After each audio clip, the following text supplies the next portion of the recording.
Maxime était un jeune homme qui se sentait perdu. Chaque jour, il se réfugiait dans les réseaux sociaux, regardant des vidéos, liquant des posts et se disant que demain serait le jour où il commencerait à changer.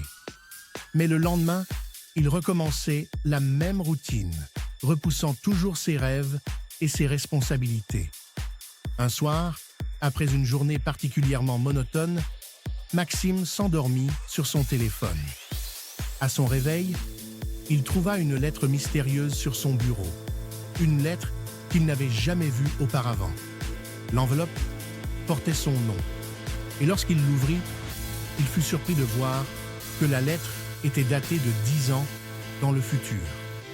La lettre était signée par quelqu'un qui prétendait être Maxime, du futur. Intrigué, il commença à lire « Salut Maxime, oui, c'est bien toi, mais dans 10 ans. Je sais que cela semble fou, mais crois-moi, cette lettre est bien réelle. Si je t'écris aujourd'hui, c'est parce que je suis rempli de regrets. J'ai laissé passer tellement d'occasions, tellement de rêves, simplement parce que je me disais toujours « demain ». Demain, je chercherai un travail. Demain, je commencerai à me battre pour mes rêves. Mais ce demain n'est jamais venu. Je suis resté figé dans cette routine, scotché à mon écran, laissant les jours, les mois et finalement les années filer entre mes doigts. Maxime sentit son cœur se serrer. La lettre continuait. Aujourd'hui, à 35 ans, je me rends compte de tout ce que j'ai manqué. Les opportunités que je n'ai pas saisies, les rêves que j'ai laissés s'évanouir. Si je pouvais revenir en arrière, je prendrais des décisions différentes. Mais toi, tu as encore le temps.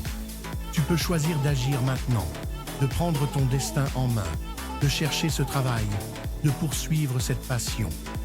Ne laisse pas ton futur être rempli de regrets comme le mien. Le changement commence aujourd'hui, pas demain. En terminant la lecture, Maxime sentit une vague de détermination monter en lui. Il réalisa que son avenir dépendait des choix qu'il faisait dès maintenant. Il plia soigneusement la lettre et la rangea dans un tiroir, décidé à faire des changements dans sa vie. Le lendemain, pour la première fois depuis longtemps, Maxime ferma son téléphone et ouvrit son ordinateur, non pas pour se divertir, mais pour chercher des opportunités de travail. Il savait qu'il avait encore du temps, mais il n'était plus question de le gaspiller. Chaque jour, il travaillait un peu plus pour atteindre ses objectifs, se souvenant des mots de la lettre. Et au fil du temps, il commença à construire une vie qui lui apportait satisfaction et fierté, une vie sans regret.